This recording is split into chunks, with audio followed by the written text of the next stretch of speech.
Motivational concepts पढ़ रहे हैं यहाँ पर, ठीक है। फाउंडेशंस ऑफ मोटिवेशन, कि मोटिवेशन एक्चुअली होती क्या है, ठीक है। इस चैप्टर के अंदर जो है हम मोटिवेशन के एलिमेंट्स पढ़ेंगे, इसके डिफरेंट थ्योरीज पढ़ेंगे, इसके जो है वो देखेंगे कि ऑर्गेनाइजेशन जस्टिस जो है वो इसमें इक्विटी थ्योरी पढ़ेंगे हम लोग, मतलब डिफरेंट चीजें इसके अंदर हम लोग पढ़ेंगे। अच्छा, सबसे पहले मोटिवेशन होती क्या है, ठीक है। हम लोग कहते हैं कि हमें उसे मोटिवेट करना है, तो होती क्या है एक्चुअली मोटिवेशन। मोटिवेशन जो होता है, it is a process that accounts for an individual's intensity, direction, and persistence of effort towards attaining an organizational goals। कि आपने जो है organizational goals हासिल करने हैं, तो उसके लिए जिसको जो directions provide करनी है, उनकी efforts को जो है वो enhance करना है, उनकी skill abilities जो है वो बढ़ानी है, या उनका जो mind level है उसको उस level पे लेकर आना है जो हम उनसे परफॉर्मेंस एक्सपेक्ट कर रहे हैं ऑर्गेनाइजेशन गोल्स अचीव करने के लिए। तो उस चीज को क्या कहा जाता है, मोटिवेशन कहा जाता है, ठीक है। इसमें जो है इंटेंसिटी, इंटेंसिटी एक्चुअली होती क्या है, इसमें कुछ कीवर्ड्स यूज किए गए हैं, इंटेंसिटी, डायरेक्शन और परसिस्टेंस। इंटेंसिटी क्या होती है, it is the amount of effort put for to meet the goals, ठीक है। ये हमारी एफर्ट्स होती हैं, एंड इंटेंसिटी जो होती है अमाउंट ऑफ एफर्ट होती है जो हम गोल्स अचीव करने के लिए लगाते हैं। डायरेक्शन वो गोल्स अचीव करने के लिए जो जरिया हम यूज करते हैं, जो सोर्स हम यूज करते हैं, ठीक है। अपनी एफर्ट को जिस वे में हम यूज कर रहे होते हैं गोल्स अचीव करने के लिए, वो हमारी क्या होती है, डायरेक्शन। फिर नेक्स्ट है persistent, how long the effort is maintain, के जो एफर्ट हम लगा रहे हैं उस डायरेक्शन पे गोल्स अचीव करने के लिए वो कितने वक्त तक जो है ना मेंटेन करेगी, इसमें ये चीज देखी जाती है, ठीक है। फिर क्या होता है कि इसके अंदर कुछ थेरीज हैं जो कि मोटिवेशन से हम लोग देखते हैं, जिसमें मोटिवेशन हम देखते हैं कि मोटिवेशन एक्चुअली है क्या। सबसे पहले पहले है इसके अंदर मैस्लोज हायरार्की ऑफ नीड। अगर आपने कभी कोई साइकोलॉजी का सब्जेक्ट पढ़ा होगा तो उसमें आपने मैस्लो नीड हायरार्की थ्योरी भी पढ़ी होगी, ठीक है। फिर है McGregor theory, X and Y theory, ठीक है। फिर है Herzberg two factor motivational hygiene theory, ठीक है। ये सारी थ्योरीज जो है ना हम इसमें पढ़ेंगे। McClelland's theory of needs, three needs theory. सबसे पहले पहले हम लोग देखते हैं मैस्लो नीड हायरार्की थ्योरी। अब इसके अंदर क्या होता है कि एक जो है आपको पैरामिड दिया जाए, पैरामिड होता है इसके अंदर। पैरामिड क्या होता है कि सबसे पहले पहले क्या होती है, जो लोअर लेवल और अपर लेवल नीड्स होती हैं हर इंसान की, ठीक है। इंटरनल नीड्स भी होती हैं, उसके अंदर हमारी एक्सटर्नल नीड्स भी आ रही होती हैं। सबसे पहले पहले लोअर लेवल से स्टार्ट करते हैं, साइकोलॉजिकल नीड्स, ठीक है। नीड्स सबसे पहले पहले तो हम डिफाइन करते हैं needs, what is need, need है क्या, ठीक है। नीड जो है वो हमारा वो हमारी एनर्जी है, वो हमारा बिहेवियर है जो हमारे अपने आप को सेटिस्फाई करने के लिए होता है, ठीक है। ये क्या होती है, हमारी नीड होती है, ठीक है। नीड की डेफिनेशन क्या है कि वो जो है ना बिहेवियर, वो एनर्जाइज बिहेवियर हमारा जो सेटिस्फाई, जो हमारी नीड्स को सेटिस्फाई करने के लिए यूज होता है, वो क्या कहलाता है, हमारी नीड्स। साइकोलॉजिकल नीड्स, इसमें लोअर लेवल पे सबसे पहले साइकोलॉजिकल नीड्स आती हैं। साइकोलॉजिकल नीड्स के अंदर क्या क्या इंक्लूड होता है, उसमें हमारी थर्स्ट, हमारे हंगर और हमारी फिजिकल नीड्स, हमारे शेल्टर्स, ठीक है। ये सारी चीजें जो है ना जो बेसिक नीड्स होती हैं, ठीक है। बेसिक नीड्स वो हमारी इसके अंदर आती है। आपने नाम सुना होगा, रोटी, कपड़ा, मकान और शेल्टर्स, मतलब छत, सर ढांपने के लिए, कोई एक सर छुपाने के लिए छत। ये क्या हो गई, हमारी साइकोलॉजिकल नीड्स हो गई हैं, जो हमारी बेसिक नीड्स है, जिनके बगैर हम नहीं रह सकते। ना खुराक के बगैर रह सकते हैं हम, ना पानी के बगैर रह सकते हैं हम। और जाहिर बात है, अब रहना है तो सर छुपाने के लिए जो है छत चाहिए, जिस्म ढांपने के लिए लिबास चाहिए, ठीक है। ये बेसिक नीड्स जो होती हैं ये हमारी किसके अंदर इंक्लूड होती हैं, फिजियोलॉजिकल नीड्स के अंदर, ठीक है। जो हमारी फिजिकली हमें जरूरी होती है, ठीक है, जो हमारे एग्जिस्टेंस के लिए हमें जरूरी होती है। फिर इसी एग्जिस्टेंस के लिए हमारी सेकंड नीड आती है सेफ्टी नीड्स। जब हमें ये बेसिक नीड्स प्रोवाइड हो जाती हैं, उसके बाद हम एक लेवल ऊपर चले जाते हैं बेसिक नीड्स के बाद, जो कि हमारी आ जाती है सेफ्टी नीड्स के। अगर हम लोग की बेसिक नीड पूरी हो रही है तो उसके बाद हमें सेफ्टी सिक्योरिटी चाहिए, ठीक है, स्टेबिलिटी चाहिए, ठीक है। माशरे में जहाँ हम रह रहे हैं वहां हमें सिक्योरिटी चाहिए, हमें स्टेबिलिटी चाहिए, तो वो सारी नीड्स हमारी कहाँ आ जाती हैं, सेफ्टी नीड्स में। ये दो चीजें जो होती हैं लोअर लेवल नीड्स, या फिर इसको एग्जिस्टेंस नीड्स भी कहा जाता है, फिजियोलॉजिकल और सेफ्टी नीड्स, ये दोनों चीजें इसमें आ जाती हैं। देन इसके बाद जो हमारा थर्ड स्टेप आता है वो है अपर नीड्स, ठीक है। हमारी जो अपर लेवल की नीड्स होती है, इससे बढ़कर जो नीड्स हो रही होती हैं, ठीक है। एक तो बेसिक नीड्स हो गई, हमारी सेफ्टी नीड्स हो गई, एंड देन हमारी जो अपर नीड्स होती हैं वो भी तकरीबन दो होती हैं, जिसमें सोशल और एस्टीम नीड्स आती हैं। इनको दोनों को हम रिलेटेड नेस नीड्स भी कह सकते हैं, ये दोनों आपस में रिलेट होती हैं। सोशल नीड्स, ठीक है, सोशल नीड्स के अंदर क्या आता है, इसमें हमारी वो नीड्स आ जाती हैं, need for love, need for affection, need for belongingness. ये हमारे जो जितने भी रिश्ते और नाते ये सब कुछ होते हैं ना, ये इस नीड के अंदर ये आ जाते हैं, ठीक है। सबसे पहले हमारी बेसिक नीड्स पूरी हुई, देन हमारी सेफ्टी नीड्स पूरी हुई, देन हम लोगों के क्या हुआ है, बिलोंगिंगनेस आई है, हमारी सोशल एक्टिविटीज आ गई हैं कि हम सोशली कितना जो है ना, वो सोशली हमारी क्या नीड है, ठीक है। जिन लोगों से हमारे फ्रेंड्स एंड फैमिली आ जाते हैं, इसमें हमारे बिलोंगिंगनेस आ जाते हैं, बहन भाई आ जाते हैं, ये सारी चीजें इसके अंदर आ जाती हैं, ठीक है। देन है स्टीम। स्टीम क्या होता है कि अगर आपने ये सारे नीड्स फुलफिल कर ली हैं सोशल लेवल तक के, बिलोंगिंगनेस, फिर आपको एक रिस्पेक्ट चाहिए होती है, ठीक है। सेल्फ रिस्पेक्ट जिसके अंदर आ जाता है, तो ये इसके अंदर के मतलब सोशल लेवल पर आपको एक रिस्पेक्ट चाहिए, सेल्फ रिस्पेक्ट, तो वो नीड जो होती है वो स्टीम नीड के अंदर आती है, सोशली स्टीम नीड के अंदर आ जाती है। ये दोनों आपस में इंटर रिलेट होती है। देन सबसे ऊपर जो कि हमारी ग्रोथ स्टेज है, ठीक है, वो क्या कहलाती है, सेल्फ एक्चुअलाइजेशन। जब हम ये सब कुछ फुलफिल कर लेते हैं तो सेल्फ फुलफिलमेंट हमें चाहिए होती है, सेल्फ एक्चुअलाइजेशन चाहिए होती है कि हम एक उस लेवल पे जाए, हम एक जो है ना ग्रोथ के लेवल पे जाए, कि हमें ये पैसा भी चाहिए, हमें जो है वो एक नाम भी चाहिए, ठीक है। ये चीज होती है कि हमने एक हाई लेवल लाइफ गुजारनी है, हाई लेवल नीड होती है ये सेल्फ एक्चुअलाइजेशन की। अपने अंदर का जो होता है वो आपको वो अचीव करना है अब, ठीक है, अपने मिशन अपने टारगेट्स अचीव करना है यहाँ पर। या आप एक गोल सेट कर लेते हैं कि ये चीज हमें चाहिए, ये हमारी जो है ना टारगेट है हमारा, हमने ये अचीव करना है। इसमें करियर नीड्स भी आ जाती है कि करियर आपने बनाना है अपना, कि आपने जो है आप चाहते हैं कि आप किसी भी बड़ी ऑर्गेनाइजेशन में सुपरवाइजर हो, आप मैनेजमेंट में हो उसकी, आप सीईओ हो वहाँ के। ये सेल्फ एक्चुअलाइजेशन होती है कि आपके अंदर जो चीज है आप वो चीज अचीव करना चाह रहे हो, आप ग्रोथ की तरफ जाना चाह रहे हो लाइफ में, ठीक है। ये बेसिक नीड्स से लेकर ग्रोथ नीड्स तक जा रहे हैं, मतलब एग्जिस्टेंस से लेकर ग्रोथ लेवल तक जा रही है ये सारे नीड्स। ये मैस्लो के अंदर होता है, मैस्लो नीड हायरार्की के अंदर हम लोग ये चीज अचीव करते हैं। नेक्स्ट है डॉगलेस मैकग्रेगर्स एक्स एंड वाई, ठीक है। ये थ्री, इसके अंदर क्या होता है कि दो वेरिएबल्स होते हैं, X theory and Y theory. X theory के अंदर क्या होता है, inherent dislike for work and will attempt to avoid it, ठीक है। कि आपको जो काम पसंद नहीं आ रहा आप उसको टोटली अवॉइड कर देते हैं, ठीक है।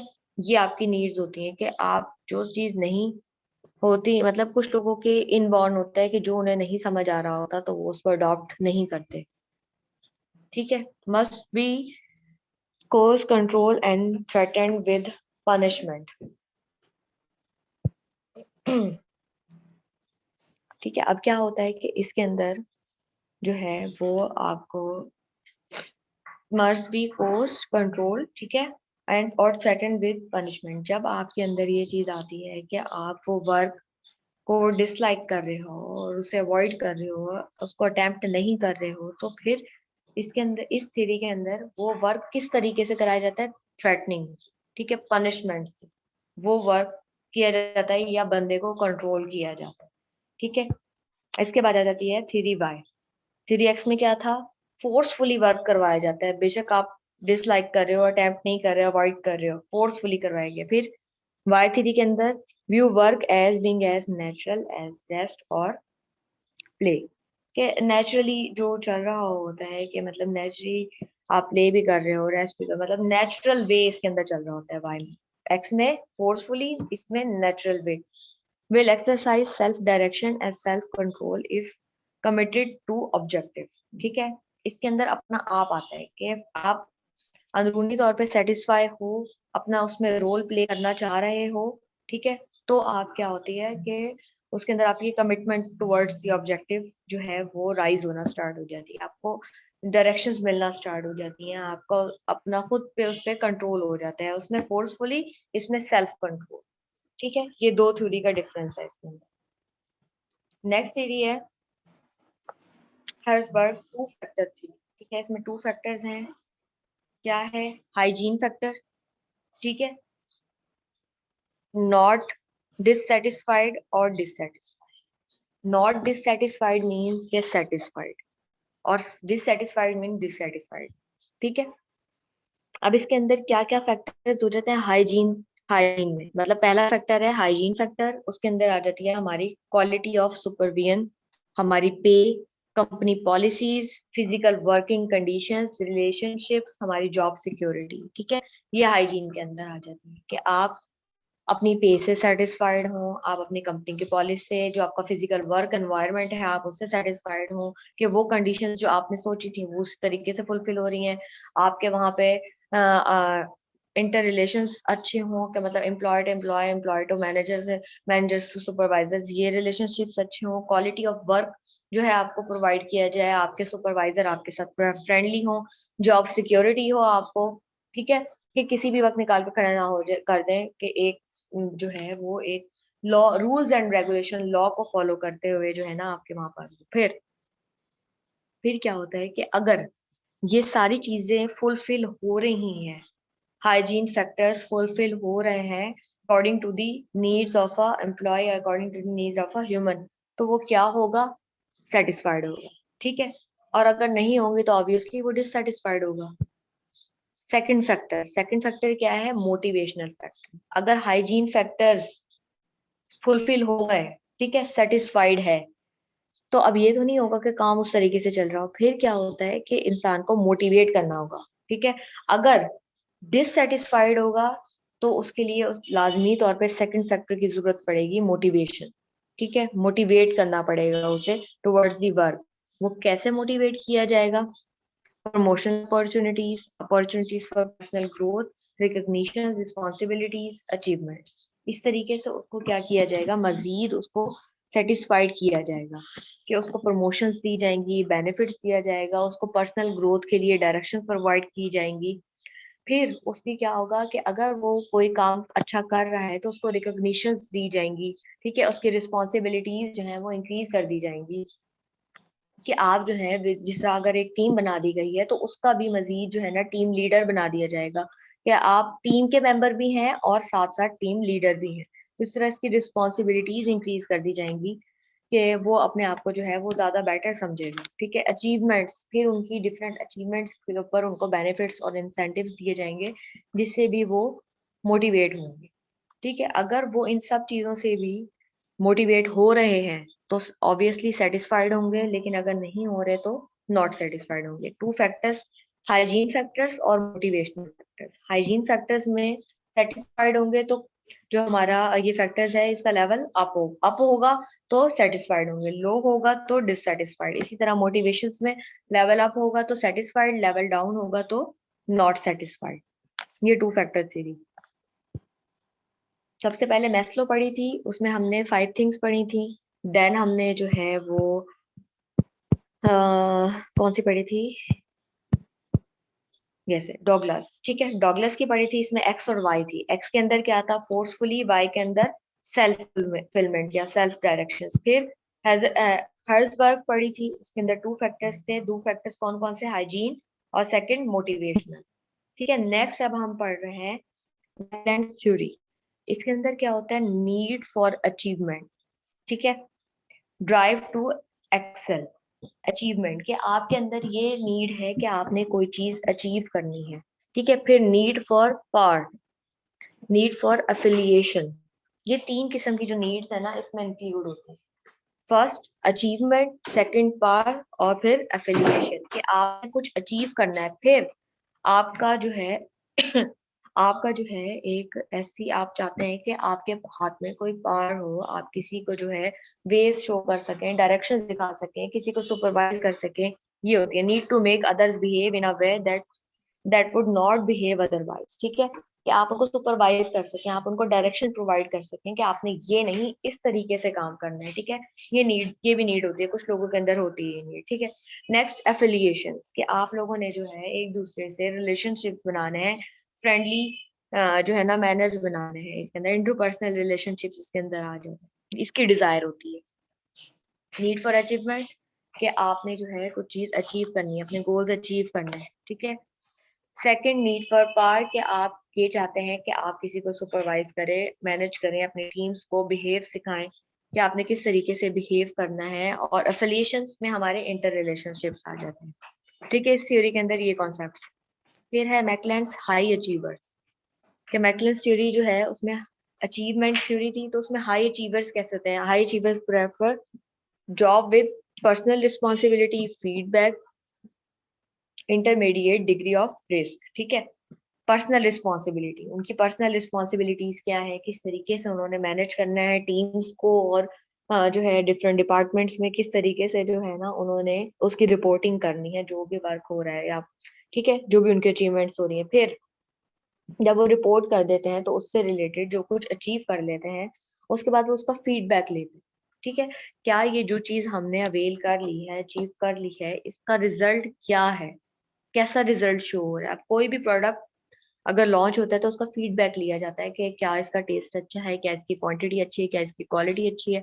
उसका फीडबैक जो ले रहे होते हैं, अगर फीडबैक गुड आता है, अच्छा आता है, तो जाहिर सी बात है वो कहेंगे yes we achieve the goal, हमने ये गोल अचीव कर लिया है, अपने अपना जो है वो जो मकसद था वो पा लिया है। अच्छा, अगर अगर वही फीडबैक नेगेटिव आता है तो जाहिर सी बात है वो मजीद कोशिश करेंगे, ठीक है, कि हम लोग जो है मजीद कोशिश करें इसको बेटर करने के लिए। ये भी उनके रिस्पॉन्सिबिलिटीज में फिर शामिल होगा। फिर इमीडिएट डिग्री ऑफ रिस्क, कोई भी नई चीज आप लॉन्च करते हैं या फिर कुछ भी इंट्रोड्यूस कराते हैं तो क्या होता है कि कुछ चीज अचीव करना चाह रहे होते हैं, तो उसमें ये चीज आ जाती है कि डिग्री ऑफ रिस्क आ जाता है, कि आपका 50-50 चांस होता है कि ये सक्सेसफुल होगा या नहीं होगा, क्या इससे सेटिस्फेक्शन लेवल इंक्रीज होगा या डिससेटिस्फेक्शन, मतलब रिस्क टेकर्स होते हैं हम इसके अंदर जो हाई अचीवर्स होते हैं।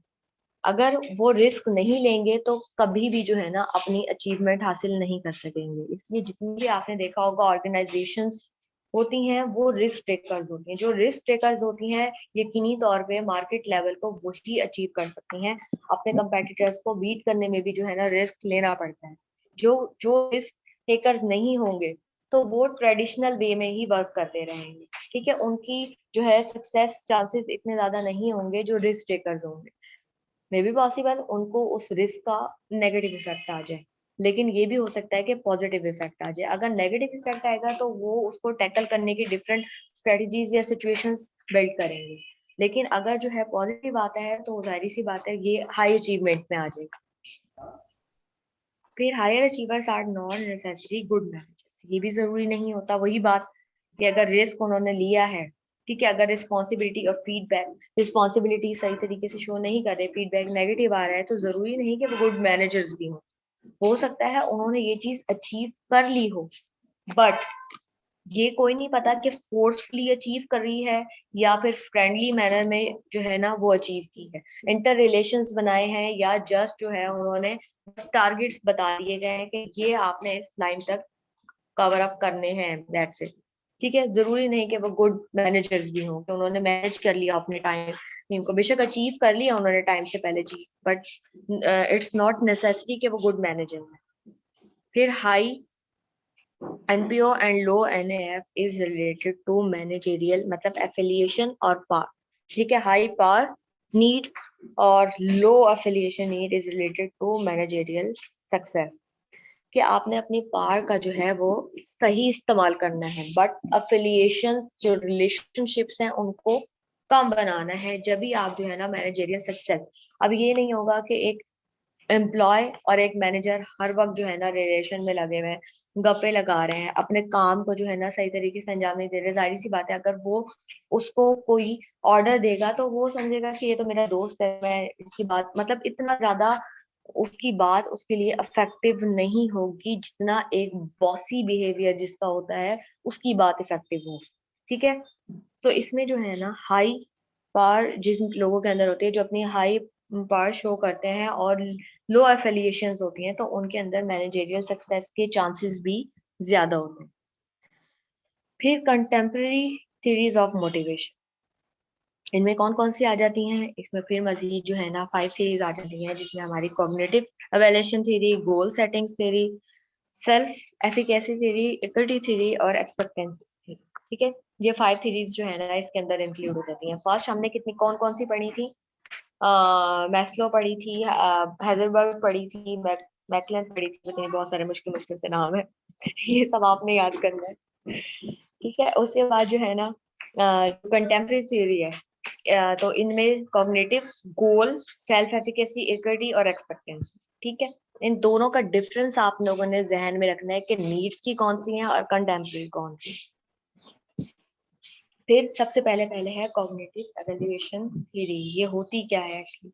The purpose is that the introduction of extrinsic reward for work that was previously intrinsically rewarding tends to decrease overall motivation.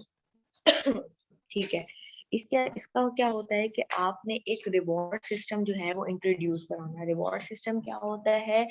Reward system वो होता है कि जो वो पहले से कंपनसेशन ले रहे हैं, जो पहले से वो पे ले रहे हैं, उससे एक्स्ट्रा बेनिफिट्स जो उनको प्रोवाइड किए जाते हैं, जिसमें हमारे बोनसेस भी शामिल हैं, हमारे इंक्रीमेंट्स भी शामिल हैं, जो एक्स्ट्रा रिवॉर्ड्स हैं। फिर इसके अलावा डिफरेंट सर्टिफिकेशन शामिल होते हैं, उनको डिफरेंट प्रोजेक्ट मजीद जो है ना प्रोजेक्ट दे दिए जाते हैं। ये सारा कुछ जो है ना ये रिवॉर्ड, इसका मतलब ये चीज उनके अंदर जो है ना इंट्रोड्यूस कराई जाए न्यू। ठीक है। जो कि प्रीवियसली नहीं थी। क्योंकि क्या होता है कि जब भी रिवॉर्ड सिस्टम किसी भी ऑर्गेनाइजेशन के अंदर इंट्रोड्यूस कराया जाता है तो उससे मोटिवेशन लेवल इंक्रीज होता है। ठीक है। अब अगर मैं आप लोगों को ये कह दूं, एक सिंपल सी एग्जांपल है कि जिसने भी पेपर के अंदर जो है वो 25 प्लस मार्क्स लिए, 25 मतलब 30 मार्क्स का होता है ना आपका, जिसने भी 25 प्लस मार्क्स लिए हैं तो उसको एक्स्ट्रा बेनिफिट ये मिलेगा कि जो है अच्छा